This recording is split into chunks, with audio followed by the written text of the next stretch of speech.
तो दोस्तों स्वागत है आप लोग का Q&A विद सत्यम में। दोस्तों उत्तर प्रदेश पुलिस में दोस्तों जैसा कि आप लोग को पता है उत्तर प्रदेश पुलिस में आपकी हिंदी भी काफ़ी मोस्ट इंपॉर्टेंट रोल अदा करने वाले हैं, जिसमें दोस्तों आपके 37 आपके हिंदी के क्वेश्चन भी आने वाले हैं। तो दोस्तों मैं आज इस चैनल पर फर्स्ट हिंदी का टेस्ट लेकर आया हूँ, जिसको आपको टेस्ट देना है। आपके टोटल 37 क्वेश्चन पूछे जाएंगे, इसमें आपको जवाब देना है। आप कम से कम आपको इसमें 25 से 30 क्वेश्चन आपको सॉल्व करने हैं, मतलब आप इतने क्वेश्चन का जवाब दे पा रहे हैं तो आपकी तैयारी बहुत ही बढ़िया है। तो दोस्तों चलिए स्टार्ट करते हैं। अगर आप लोग इस चैनल पर नए हैं तो वीडियो को लाइक कर दें और चैनल को सब्सक्राइब करें। और दोस्तों अगर जीके जीएस का भी टेस्ट देना चाहते हैं तो वो भी सारे टेस्ट आप जाके चैनल पर दे सकते हैं। चलिए स्टार्ट करते हैं। क्वेश्चन नंबर पहला क्या आपका कहता है कि मैं आपको कहानी सुनाऊंगी। तो दोस्तों इसका है मैं आपको कहानी सुनाऊंगी वाक्य में कौन सी क्रिया का प्रकार है। तो दोस्तों इस वाक्य में कौन सी क्रिया का प्रकार है, तो आपको आंसर पता है तो आप लोग कमेंट करते चलिएगा और अपना लास्ट में स्कोर जरूर बताइएगा। तो मैं आपको कहानी सुनाऊंगी, तो इसमें दोस्तों ये आपकी प्रेरणार्थक क्रिया है। कौन सी दोस्तों? प्रेरणार्थक क्रिया है। इसमें मैं आपकी कहानी सुनाऊंगी। प्रेरणार्थक क्रिया क्या होती है? जब दोस्तों दूसरों से काम करवाना, मतलब इसमें मैं कहानी सुनाऊंगा लेकिन आपको सुनना है। तो जैसे कि आपका लिखवाना हुआ या आपका पढ़वाना हुआ या आपका मतलब हंसवाना हुआ, या सारे आपकी प्रेरणार्थक क्रिया होती हैं। द्विकर्म में क्या होता है? जिसमें दो कर्म होते हैं। क्या दोस्तों? जिसमें दो कर्म होते हैं। जैसे कि राम खिलौने से खेलता है, तो ये आपका हो गया द्विकर्मक क्रिया। सहकर्म में जिसमें कर्म के साथ क्रिया हो, नाम धातु क्रिया, तो ये आपको पता है। तो चलिए दोस्तों आगे देखते हैं। आगे नेक्स्ट क्वेश्चन आपका क्या है? अर्धनारीश्वर निबंध के लेखक कौन है? तो अगर अर्धनारीश्वर निबंध के लेखक की बात करें तो ये आपके कौन है? तो ये आपके रामधारी सिंह दिनकर हैं। कौन दोस्तों? रामधारी सिंह दिनकर हैं, जो अर्धनारीश्वर निबंध के लेखक हैं। धर्मवीर भारती की बात करें तो इनका दोस्तों सूरज का 7वां घोड़ा। क्या दोस्तों? सूरज का 7वां घोड़ा इनकी काफ़ी प्रसिद्ध है, तो ये भी आपसे पूछी जा सकती है। लेकिन रामधारी सिंह दिनकर इनकी अर्धनारीश्वर निबंध के लेखक हैं। चलिए नेक्स्ट क्वेश्चन आपको देखते हैं। आंसर आपको पता है तो आप लोग साथ साथ करते चलिएगा। ऊ ध्वनि किस स्वर के अंतर्गत आती है? तो अगर ऊ ध्वनि किस स्वर के अंतर्गत आती है, तो इसकी बात करें तो ये आपके हस्व स्वर। किसके दोस्तों? हस्व स्वर के अंतर्गत आती है। हस्व स्वर आपके 4 होते हैं दोस्तों, 4 होते हैं। इन्हें मूल स्वर के नाम से भी जानते हैं। जो हस्व स्वर होते हैं आपके कौन कौन से होते हैं? आ, और दोस्तों आपके चार स्वर आपके कौन कौन से होते हैं, तो इनको भी देख लेते हैं। तो ये आ और ऊ और ये री, ये आपके हस्व स्वर होते हैं। ये वाला री, तो ये आपके चारों हस्व स्वर होते हैं। इन्हें मूल स्वर के नाम से भी जानते हैं। चलिए आपके संयुक्त स्वर भी आपके 4 होते हैं। क्या दोस्तों? संयुक्त स्वर भी 4 होते हैं। तालव्य वर्ण आपके 5। चलिए नेक्स्ट आपका देखते हैं। नेक्स्ट आपके क्या? जंगल में लगने वाली आग को क्या कहते हैं? तो जंगल में लगने वाली आग को आप लोग आंसर पता है तो कमेंट कर दीजिएगा। तो ये जंगल में लगने वाली आग को क्या कहते हैं? दावाग्नि। क्या दोस्तों? दावाग्नि। क्या दोस्तों? दावा अग्नि कहते हैं, जो जंगल में लगने वाली आग होती है। और बाड़वाग्नि को क्या कहते हैं दोस्तों? ये आपकी लगती है समुद्र में, जो समुद्र में लगने वाली आग होती है, इसे बाड़वाग्नि कहते हैं। और दोस्तों जठराग्नि आपको, ये आपकी जो है पेट में लगने वाली आग है, मतलब पेट में लगने वाली आग को आप जठराग्नि कहते हैं। और दोस्तों यज्ञनि ये आपकी होती है, जो यज्ञ में लगती है आग, उसे यज्ञ आग्नि कहते हैं। इस प्रकार से आपका किसी का भी एक क्वेश्चन आपसे पूछा जा सकता है। इनमें से एक आपका क्वेश्चन जरूर आएगा, तो ये चारों आप याद कर लीजिए। नेक्स्ट क्वेश्चन देखते हैं। निम्नलिखित में से कौन तत्सम शब्द है? तो इसका चयन करना है। इनमें से आपका कौन सा तत्सम शब्द है? तत्सम शब्द मतलब जो संस्कृत शब्द होता है उसे तत्सम शब्द कहते हैं। तो इनमें से क्या है आपका संस्कृत शब्द? क्या लग रहा है? तो ये आपका मतलब संस्कृत शब्द की तरह है, तो ये आपकी प्रतिछाया है का मतलब शब्द जो मूल रूप हो उसका, तो ये आपकी प्रतिछाया है, तो ये आपका तत्सम शब्द रहने वाला है। चलिए नेक्स्ट आपका देखते हैं। नेक्स्ट क्वेश्चन क्या? मसृण और मृदुल इन पर्यायवाची शब्दों का अर्थ है। तो ये मसृण और मृदुल इन किसका पर्यायवाची है, ये आपको बताना है। तो ये किसका पर्यायवाची? ये आपका नाजुक है। किसका दोस्तों? नाजुक है, जो आपका इसका पर्यायवाची है। मिश्रण मृदुल ये नाजुक है, इसका पर्यायवाची। दोस्तों नवांकुर और नूतन ये आपस में पर्यायवाची हैं एक दूसरे के। नूतन मतलब नवीन या नया, ये नया, तो ये नवांकुर भी मतलब आपका नया ही है, तो ये इसका पर्यायवाची हो जाएगा। चलिए नेक्स्ट क्वेश्चन देखते हैं। किस वाक्य में सर्वनाम संबंधी अशुद्धि है? तो इसमें सर्वनाम संबंधी अशुद्धि आपको बतानी है। तो ये इसमें मैं आपको बताता हूँ। ये इसका सर्वनाम। मैंने अपना काम कर लिया, तो ये आपका सही है, इसमें कोई भी सर्वनाम अशुद्धि नहीं है। मैं स्वयं माना जाना चाहता हूँ, ये भी आपका सही है। यह उनकी समझ में नहीं आएगा, तो इसमें आपकी सर्वनाम संबंधी है, ये आपकी उनकी, यानी कि यह उनके समझ में नहीं आएगा। जिसका अगर शुद्ध वाक्य किया जाए तो यह उनके समझ में नहीं आएगा, तो ये आपका आंसर रहने वाला है, यानी कि इसका सी ऑप्शन सही होगा। चलिए नेक्स्ट क्वेश्चन देखते हैं। चौपाई के संबंध में सही कथन। तो चौपाई के संबंध में आपको बताना है, तो आप लोग को पता होगा चौपाई में प्रत्येक चरण में आपकी 16-16 मात्राएं होती हैं। तो इसमें देखते हैं किसमें ऑप्शन आपको मिलेगा। चौपाई का 16-16 मात्राएं, प्रत्येक चरण में 12, ये आपका गलत है। 26 ये भी गलत है, और ये आपका ऑप्शन सी, यानी कि 16-16 मात्राएं होती हैं। जैसे कि आपकी जय हनुमान ज्ञान गुण सागर, तो आपका चरण हुआ, इसमें आपके प्रत्येक चरण में आपकी 16-16 मात्राएं होती हैं। चलिए नेक्स्ट क्वेश्चन आपकी देखते हैं। शाही घोड़े पर बैठ कर जाऊँगा, शाही घोड़े पर बैठ कर आऊँगा में कौन सा कारक है। तो इसमें आपका कारक की बात करना है, तो ये आपकी पर, तो आपको याद होगा पर कौन सा कारक है, कर्ता ने, आपका कर्ता ने ये आएगा आपका, देखिए कर्ता में आता है ने, कर्ता ने करण से, कर्ता ने करण से करण, कर्ता ने करण से कर्म को कर अधिकरण में पर, यानी कि आपका आएगा अधिकरण में पर, तो ये इसमें आता है। तो इसके बाद आपका, यानी कि इसका सी ऑप्शन भी सही रहेगा। क्या दोस्तों, आपका कर्म को इसमें क्या है, शाही घोड़े पर, तो ये आपका अधिकरण में पर आया था, यानी कि आपका सी ऑप्शन सही रहने वाला। आपका ने होता तो ये कर्ता होता, से होता करण होता, और कर्म होता तो को होता। ये देखिए आपको। नेक्स्ट क्वेश्चन आपका देखते हैं। नेक्स्ट क्वेश्चन क्या है आपका, नेक्स्ट क्वेश्चन आपका है, 4 विकल्पों में से उस विकल्प का चयन करिए जो मुहावरे का सही अर्थ विकल्प, मतलब इस मुहावरे का आपको अर्थ बताना है। तो इस मुहावरे को देखते हैं। मन के लड्डू खाना, तो दोस्तों मन के लड्डू खाना, तो इसका मुहावरे का अर्थ आपको बताना है। तो ये आपका, एक मिनट, मन के लड्डू खाना, तो ये मन के लड्डू खाना है, तो ये क्या आ जाएगा, मतलब ये आपकी कोरी कल्पनाएं करना, मतलब आपका मन ही मन में लड्डू फूट रहा है कि ऐसा हो जाएगा, काश मैं यूपी पुलिस में इतने नंबर लेके आऊँ, तो ये आपके सारे मन में लड्डू खाना है। तो ये आपकी कोरी कल्पनाएं आप करते जा रहे हैं कि इस टेस्ट में मैं 37 में 37 लाऊंगा, ये आपके मन की कल्पनाएं हैं, यानी कि मन में लड्डू खाना, ये आपका सही मुहावरे का अर्थ है। नेक्स्ट क्वेश्चन आपका देखते हैं। निम्नलिखित वाक्यों में रेखांकित शब्द का उचित विलोम शब्द ज्ञात कीजिए। तो हमें लोगों के गुण देखने चाहिए, ये आप में जो गुण है इसका आपको बताना है क्या विलोम। तो गुण का विलोम आपका क्या होगा, तो गुण का विलोम आपका क्या होगा, क्या गुण होगा या अनुगुण होगा या अनुगुण होगा या फिर दोष होगा। तो ये अगर विलोम की बात करें तो गुण माने यानी कि अच्छाई, जो अच्छाई होती है, यानी कि इसका आपका विलोम हो जाएगा दोष। क्या दोस्तों, इसका विलोम आपका दोष हो जाएगा। चलिए नेक्स्ट क्वेश्चन आपका देखते हैं। नेक्स्ट क्वेश्चन क्या कहता है, निम्नलिखित में कौन सा विकल्प लोकोक्ति का प्रचलित सही रूप है। इसमें से सही रूप आपको बताना है। 4 आपकी लोकोक्ति दी है, तो इनमें से सही रूप आपको बताना है। तो चलिए चारों लोकोक्ति को देखते हैं। भूल गए राग रंग, भूल गए छकड़ी, 3 चीज़, दोस्तों ये आपकी गलत है।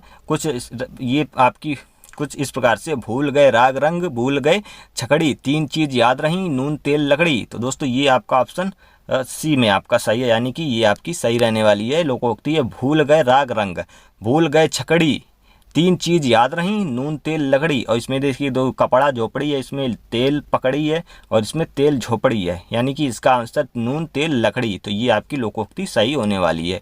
नेक्स्ट क्वेश्चन आपका देखते हैं। पंत को, यानी कि दोस्तों पंत यानी कि ऋषभ पंत नहीं, यानी कि सुमित्रा नंदन पंत, ये आपके हैं सुमित्रा नंदन पंत जी हैं। उनकी कृत 21 भारतीय ज्ञानपीठ पुरस्कार मिला, मतलब पुरस्कार में मिला था। यहाँ पे दोस्तों मिला है, तो भारतीय किस पे मिला था, इनको जो है ज्ञानपीठ पुरस्कार मिला था। तो ये किनके लिए था मिला था, ये आपको मिला था चिदम्बरा, इनको मिला था चिदम्बरा के लिए। जो सुमित्रा नंदन पंत है, इनकी कृति थी चिदम्बरा, तो इनके लिए मिला था सुमित्रा नंदन पंत जी को ज्ञानपीठ पुरस्कार। नेक्स्ट क्वेश्चन आपका देखते हैं। किस वाक्यांश के लिए सही शब्द लिखा गया है। तो किस वाक्यांश के लिए सही शब्द लिखा गया है, तो इसमें ये आपके वाक्यांश के लिए कौन सा सही शब्द है, ये देखते हैं।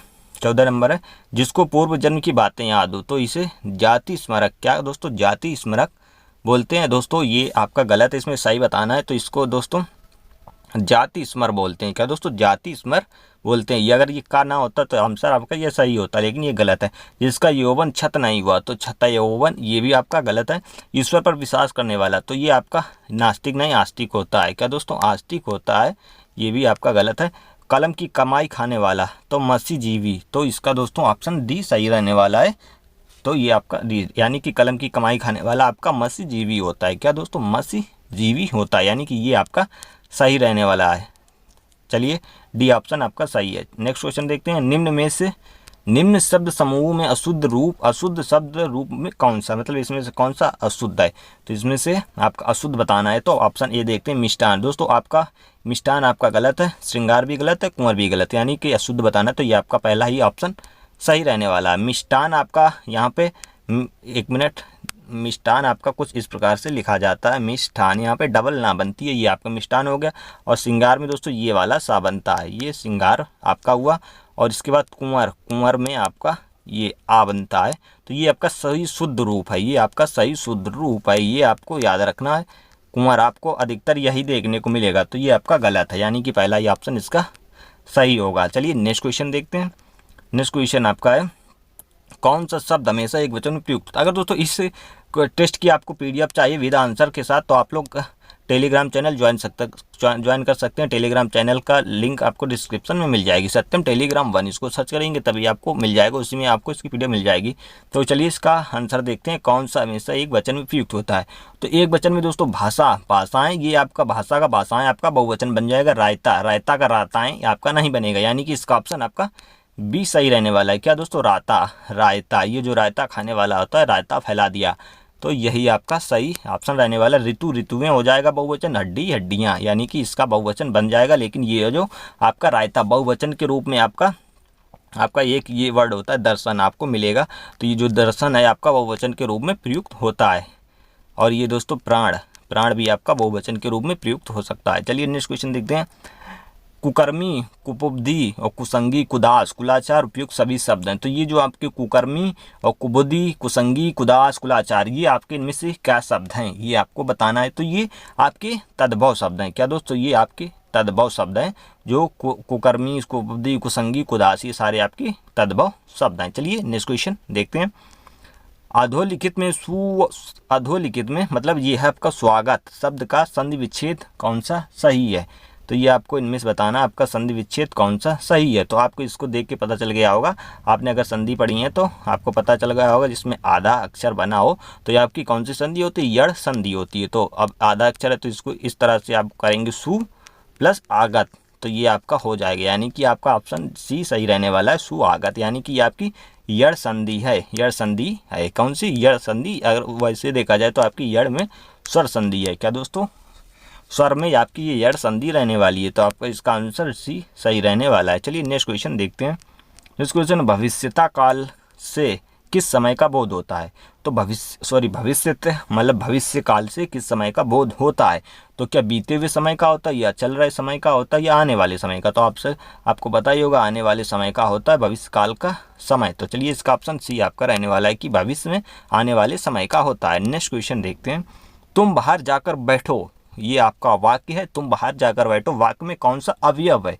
तो अब इसमें आपको अवयव बताना है, तो ये अवयव है, इनमें कौन सा अवयव रहने वाला है। तो ये आपका स्थानवाचक क्रिया विशेषण है। क्या दोस्तों, स्थानवाचक क्रिया विशेषण है। इसमें स्थान के बताया जा रहा है कि तुम बाहर जाकर बैठो, तो ये स्थान हुआ क्रिया विशेषण अवयव है।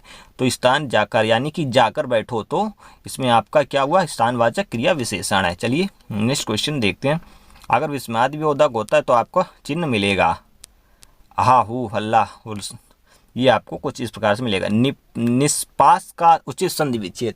अब देखिए निष्पास, तो निष्पास का संधि विच्छेद में आपको इसको किस प्रकार से बनाएंगे।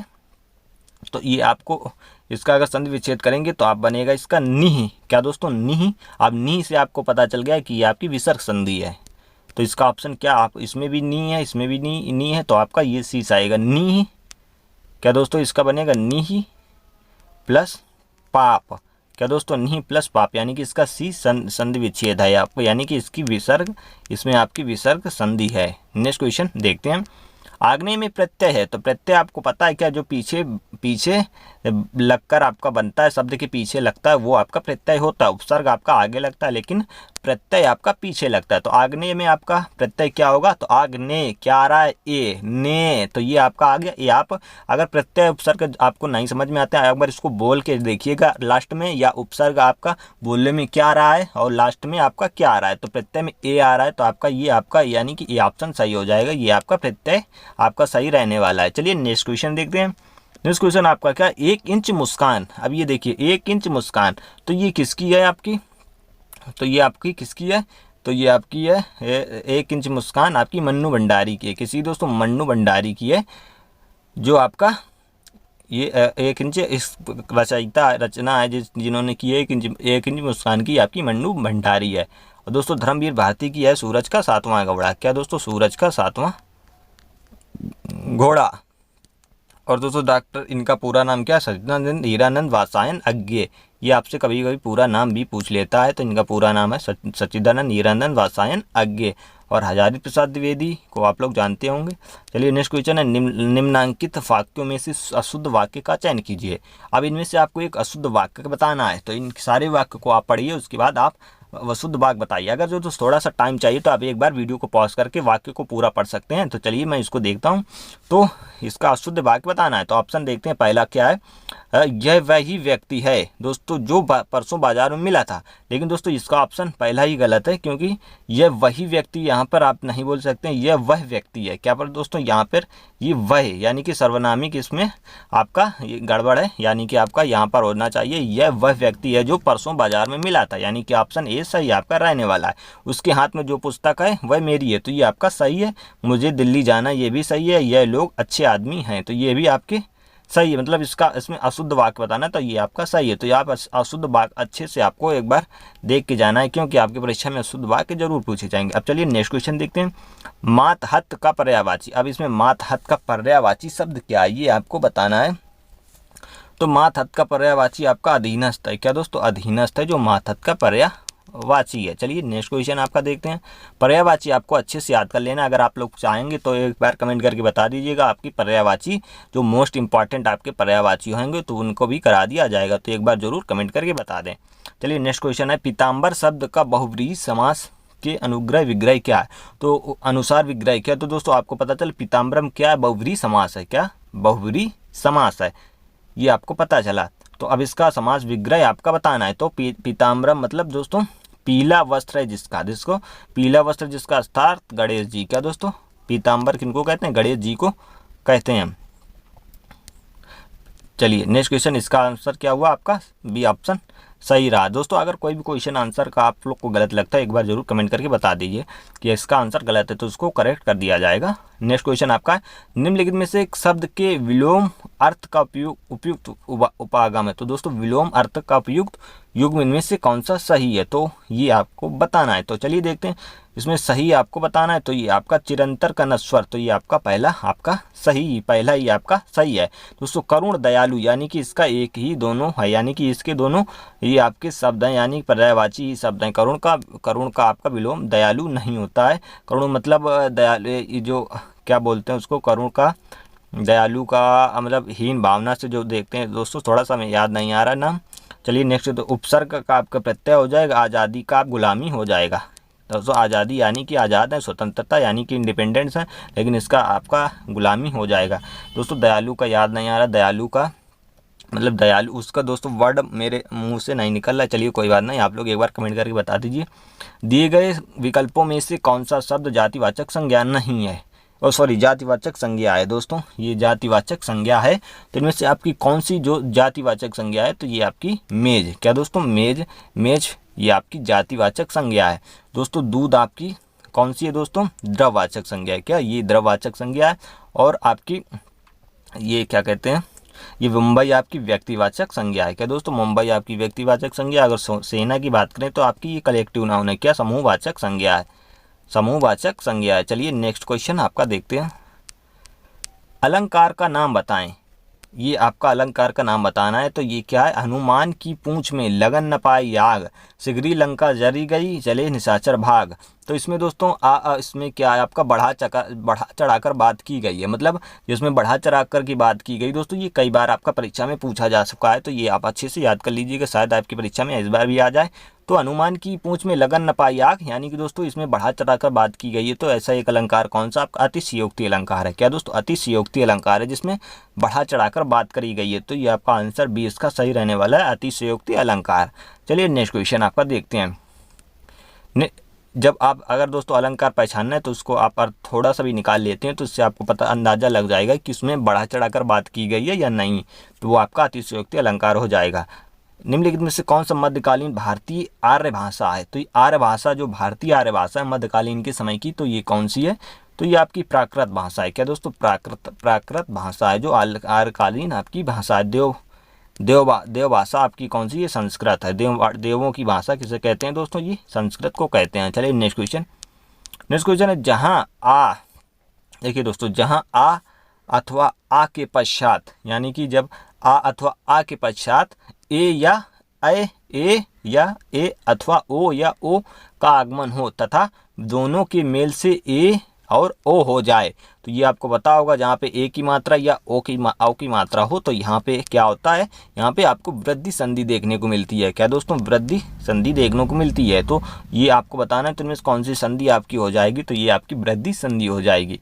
तो इसका ऑप्शन आपका सी सही होने वाला है। क्या दोस्तों? सी, यानी कि वृद्धि संधि इसका रहने वाला है। गुण संधि में आपने देखा होगा ए मात्रा होती है और ओ की मात्रा होती है, ये आपकी वृद्धि गुण संधि होती है। आदि संधि में जैसे कि नाव, पावक, ये कुछ इस प्रकार से, मतलब आओ का अगर आपको शब्द मिल रहा है तो ये आपकी आदि संधि कुछ इस प्रकार से होती है। चलिए नेक्स्ट क्वेश्चन, ये आपको बताना है, इसमें अलंकार आपको बताना है। जो रहीमन गति दीप की कुल कपूत की सोए, बारे उजियारे करे बड़े अंधेरो होए, तो ये इसमें आपको अलंकार बताना है। तो इसमें आपको अलंकार बताना है तो इसमें आपका कौन सा अलंकार होगा? तो ये आपका, इसमें आपका श्लेष अलंकार होता है। श्लेष अलंकार मतलब एक चीज़ से चिपकी हुई, रहीमन पानी राखिए बिन पानी सब होए न सून। दोस्तों ये जिसमें से पानी आपका कई प्रकार से अर्थ आपका निकाल रहा है, जैसे कि इसमें रहीमन गति दीप, दोस्तों इसमें दीप कई प्रकार से आपका इसमें अर्थ निकालेगा, एक शब्द के अनेकों अर्थ जिसमें निकलें तो वो आपका श्लेष अलंकार होता है, जिसमें एक अर्थ से कई शब्द एक शब्द से कई अर्थ आपके चिपके हुए निकलें, वो आपका श्लेष अलंकार होता है। चलिए नेक्स्ट क्वेश्चन आपका देखते हैं। अगर आप लोग एक बार बताएं तो सारा अलंकार आपको ट्रिक के साथ करा दिया जाए तो एक बार आप लोग कमेंट करके बता सकते हैं। अब दोस्तों आपका पैराग्राफ आपका स्टार्ट होता है, तो आपके 32 से लेके आपके 37 तक आपके पैराग्राफ, मतलब 5 क्वेश्चन आपके पैराग्राफ से भी आएंगे। तो चलिए ये आपका देखते हैं। निम्नलिखित में गद्यांशों को ध्यानपूर्वक पढ़कर बहुविकल्पी प्रश्नों का उत्तर दीजिए। तो अब आप इसको पढ़ना है तो चलिए इसको पढ़ते हैं, फिर उसके बाद आप उत्तर दीजिएगा। सर्वाधिक उपयुक्त विकल्प का चुनाव करना है। चलिए, चैपलिन का चमत्कार यही है कि उसकी फिल्मों को पागल खाने के मरीज विकल मस्तिष्क देशों से लेकर आइंस्टीन जैसे महान प्रतिभा वाले व्यक्ति तक कहीं एक स्तर और कहीं सूक्ष्मतम रसायन के साथ देख सकते हैं। चैपलिन ने न सिर्फ कला को लोकतांत्रिक बनाया बल्कि दर्शकों की वर्ग तथा वर्ण व्यवस्था को तोड़ा। यह अकारण नहीं है कि जो व्यक्ति समूह या तंत्र गैर बराबरी नहीं मिटाना चाहता है वह अन्य संस्थाओं के अलावा चैपलिन की फिल्मों पर भी हमला करता है। ये चार्ली चैपलिन की दोस्तों बात हो रही है, हमला करता है। चैपलिन भीड़ का वह बच्चा जो इशारे से बतला देता है कि राजा भी उतना ही नंगा है जितना मैं हूँ, और भीड़ हंस देती है। कोई भी शासक या तंत्र जनता का अपने ऊपर हंसना पसंद नहीं करता है। एक परियक्ता दूसरे दर्जे की स्टेज अभिनेत्री का बेटा होना, बाद में भयावह गरीब और माँ के पागलपन से संघर्ष करना, साम्राज्य, औद्योगिक क्रांति, पूंजीवाद तथा समताशाही से मगरूर एक समाज द्वारा दुराया जाना, इस सबसे चैपलिन को वे जीवन मूल्य को जो करोड़पति हो जाने के बावजूद अंत तक उनमें रहे हैं। तो ये दोस्तों चार्ली चैपलिन की बात हो रही जो आपने देखा होगा। अब ये देखिए क्वेश्चन इसका क्या आता है, चार्ली चैपलिन को अपने जीवन में किन समस्याओं का सामना करना पड़ा था। तो अगर चार्ली चैपलिन की बात करें तो दोस्तों उन्हें भयंकर गरीबी भी देखनी पड़ी थी, जैसा कि आप लोगों ने पढ़ा, माँ के पागलपन से भी संघर्ष, और ये परियक्ता अभिनेत्री का बेटा होना, यानी कि ये सारी कुछ इनको ये सामना करना पड़ा था, यानी कि डी। ये आपने अगर ध्यान से पढ़ा होगा तो आपको इसमें देखने को मिला होगा। नेक्स्ट क्वेश्चन है, शासन तंत्र द्वारा किसे पसंद नहीं किया जाता है। तो शासन तंत्र में अगर बात करें तो ये किसे नहीं किया जाता है। देखिए, शासन तंत्र पर हंसने वाली जनता को पसंद नहीं किया जाता है। तो चलिए इसको आपको इसमें दिखा देते हैं। यहाँ पर आपको मिलेगा, 1 मिनट, ये देखिए, शासक या जनता तंत्र पर 1 मिनट उतना ही, हाँ, अपने ऊपर हंसना पसंद नहीं करते हैं। शासक या तंत्र जनता का अपने ऊपर हंसना पसंद नहीं करते हैं, यह इस क्वेश्चन में पूछा गया था। ये आप लोगों ने देख लिया। आप कुछ इस प्रकार से आप सबसे पहले आपको क्वेश्चन, अब अगर इसको सॉल्व करने जाएंगे तो सबसे पहले आपको क्वेश्चन पढ़ना है, क्वेश्चन के बाद ही आप उसमें देखेंगे। तो ये सबसे अच्छा तरीका आप यहाँ पे देखेंगे। शासन तंत्र किसी को पसंद नहीं किया जा सकता है, तो आप सबसे पहले शासन तंत्र ढूंढेंगे, उसके बाद आपका आंसर मिल जाएगा। चलिए इसका क्वेश्चन देखते हैं। चैपलिन भीड़ का बच्चा होकर भी कैसे भिन्न है? तो अब ये चैपलिन भीड़ का बच्चा लेकिन कैसे भिन्न है? वह एक सच्चाई को इशारों में बता देता है। तो ये इसका सही है, ये आपने ऊपर पढ़ा होगा। चलिए नेक्स्ट क्वेश्चन है, लेखक के अनुसार चैपलिन ने कौन सा कार्य किया? दोस्तों वैपलिन नहीं, यहाँ पे चैपलिन है। क्या दोस्तों? चैपलिन है। चैपलिन ने कौन सा कार्य किया था? तो चैपलिन ने कौन सा कार्य किया है? तो ये फिल्म कला को लोकतांत्रिक बनाया है, तो दर्शक वर्ग तब वर्ण व्यवस्था को तोड़ा है। तो ये यानी कि 1 और 2, यानी कि इसके दोनों ऑप्शन आपके सही रहने वाले हैं। सी ऑप्शन इसका सही है, ए और बी दोनों। चलिए नेक्स्ट क्वेश्चन आपका देखते हैं, लास्ट क्वेश्चन है। चार्ली चैपलिन का सबसे बड़ा चमत्कार लेखक ने किसे माना है?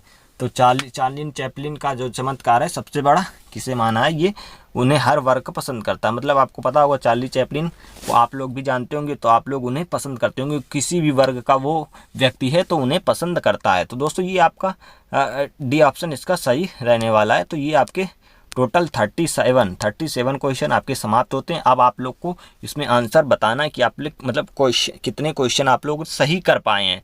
तो यहाँ पे ज़रूर आप लोग कमेंट करके बताएं। आपने इस 25 से ऊपर ही इसके क्वेश्चन आपके होने चाहिए, तो आप बहुत अच्छी तैयारी में हैं। तो चलिए दोस्तों, अगर वीडियो पसंद आए तो अपने दोस्तों के साथ शेयर करें और वीडियो को लाइक कर दें, चैनल को सब्सक्राइब कर लें, और PDF चाहिए तो टेलीग्राम चैनल को ज्वाइन कर सकते हैं। मिलते हैं नेक्स्ट वीडियो में। जय हिंद, वंदे मातरम।